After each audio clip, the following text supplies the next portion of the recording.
Hey everyone, Coach John here, from head pro at the Racket Club of Cocoa Beach. And today what we're going to really kind of focus on is the backhand volley. The backhand volley is definitely one of those strokes that is a lot of errors are done because of this, because of lack of confidence. So hang in there, we're going to go over some things and some techniques and also some ways to practice it so that then you get that confidence with that backhand volley when we get back out on those courts. So here we go. Okay, so to begin, what we're going to do is we're going to go over some of the common mistakes that happen that tend to hold us back from a technique standpoint. All right, number one that I see a lot is having that forehand grip.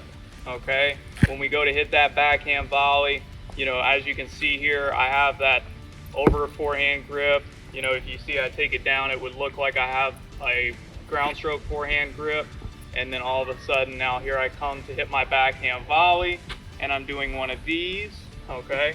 Or you know who you are, or you decide to do one of these, okay, when it comes to that backhand side, because that's all you can do as far as a reaction standpoint.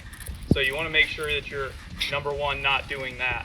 Number two is watching that huge backswing. Okay, this is not a baseball bat. We are playing tennis. So you want to make sure that we don't take that racket back and hammer through that shot.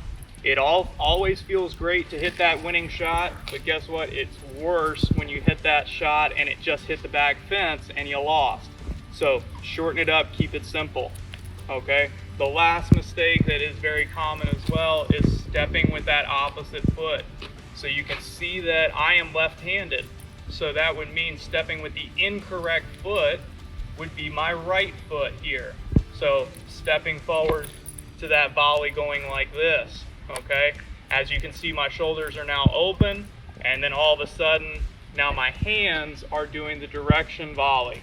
So I want to make sure that I'm keeping it all together, all right? When I hit that volley, I want my body to help me hit that volley as much as possible, because remember, I'm doing a more non-natural contact point here where I'm not on my forehand side, so traditionally it's a little bit weaker. So I want to make sure that I get all my money's worth when it comes to my body so I can help my hands and shoulders out. So here we go. I'm going to show you how to do it right. Okay, so remember, the number one problem is having that incorrect grip. So right here I'm going to show you, you want to make sure that you have that continental grip. So we want to take that racket, okay, we want to put our hand right there. For us righties, this would be your grip, and then obviously your left hand would come in here too and be on that continental, and then we would turn sideways, coming back and volleying out in front, okay. And obviously my lefties, we would want to make sure that we grab the racket like this, okay. And again here, turning, volleying out in front, okay? There's two main ways to actually, when we make the contact, of how to do this, okay? We all have seen Federer hit and how beautiful his one-hand backhand volleys are, okay? Yes, granted, they are beautiful. And granted, that's definitely something that we should we all want to strive for. But the reality is, sometimes we're just not strong enough physically to be able to handle that, and sometimes we need to take some better measures to give us some higher rate of success. That's where that two-hand backhand volley comes in. So for players that are really not confident with their backhand side to begin with, I would go ahead and recommend that you start really working on that two-hand volley, because what it's going to go ahead and do is give you a little bit more solidity when you go hit that ball. It's also going to help you weather the storm a little bit more if you're playing against some players that hit the ball a lot harder. This is going to make it a lot easier in that situation. So again, and also with our one-handers, with that backhand volley, remember, you've got to keep it in front. You don't want to get hyperextended out here, because that is just as bad, okay?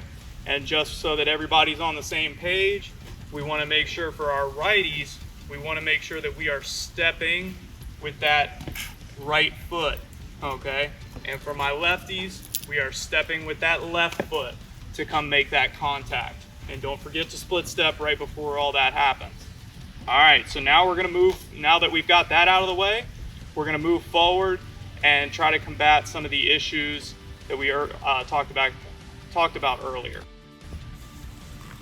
Okay, so for our first at-home practice, what you're gonna do here is gonna help you sweep that backhand volley and make it nice and controlled. What you're gonna do is, if you've got an extra broomstick at home, see what I did there?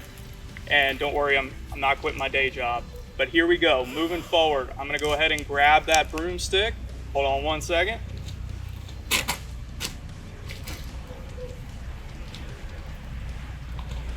So what I'm gonna do is I'm gonna place this broomstick underneath my armpits here. And what it's gonna do is it's gonna force me to have that racket out in front of me. So as I'm here, it's gonna not allow me to take my racket back. So now when I go to turn, you can see that my racket stays out in front. And now I'll do it from the side so you can see. But here, you can see where that contact would be right out in front. A good thing on this, the reason I like using this, obviously I don't expect you to have to hit any volleys like this, but what it also does is it's gonna show me where my shoulders are pointing, okay? Because it's gonna force you to move as a unit, okay? And again, that's very key here to move as a unit, okay? So go ahead and use that broomstick for as long as you need to shadow stroke, and then that way you can become a little bit more confident, a little bit more controlled, and really understanding how your body should move when you go to do this volley. So now what we're gonna do is we're gonna move into that last no-no. Okay, so to combat that last issue that we talked about of stepping with that incorrect foot, what we're gonna do, a little bit of a drill to just kind of help you visually understand what you're doing, so that, again, you can create that muscle memory, is if you look down in front of me, what I've done here is I've obviously put a set of cones, okay? If you don't have cones, then you can use newspaper, you can use anything that you can step on without falling. So what you're gonna do here is I'm gonna step forward onto these cones, okay? And into that ready position. And again, I'm gonna shadow stroke, but I'm really gonna force that movement in my head of, I wanna complete the step and complete the volley. So being a lefty here, I'm gonna step with my left foot, and I'm gonna step across and go make that volley. So here we go, splitting, turn, contact, okay? And you can see I'm zoning in on that ball. So for my one-hand backhands, again, here, split, boom, looking at that. I always say that you wanna keep it in mind that you are giving a high five, okay? You are not going to slap and use this as a fly swatter, okay? So you wanna make sure, we all remember in grade school, that kid that said, hey, give me a high five, good job, and they just wailed on you. Well, guess what? You probably stopped giving that player a high five, and it was no more fun. So keep the same mentality when you go to hit that volley, that you don't want to swat at this thing, because you don't want to mess up that game point or that really down a break, and you've got to hit that nice volley that you've got to secure the win on, okay? So hang in there. Now I've got one last drill for you. This one is a great drill. You want to make sure that you implement all those things that we've been talking about. Here we go. Okay, so for this last drill, what we're going to do is we're going to work on that backhand volley, keeping it nice, short, and simple, and making that contact out in front of us. All right, what we can do here is you can use your garage door, or you can use a wall. Side of the house works. I like the side of the house because it's just a little bit more predictable in what you're doing. But one thing, make sure that you watch for windows, and you make sure that you back up a little bit. All right, so what I'm gonna do is I am gonna go ahead and start in that backhand stance so that I'm ready to go hit this ball.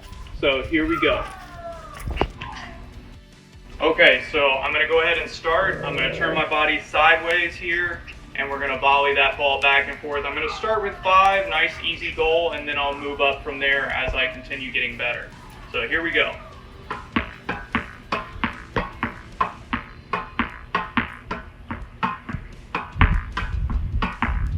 That was for my one-handers. And as you can see, you're always supposed to be moving your feet. There I didn't. You can see I got a little jammed, and then all of a sudden now it becomes very difficult to hit that next volley. So I hope these techniques have really helped you and enhanced your backhand volley. Remember, practice, practice, practice. Don't lose, this is a valuable time right now to enhance your game and really work on those things in a non-match situation. So hope to see you soon back on the courts and seeing you hit these backhand volleys.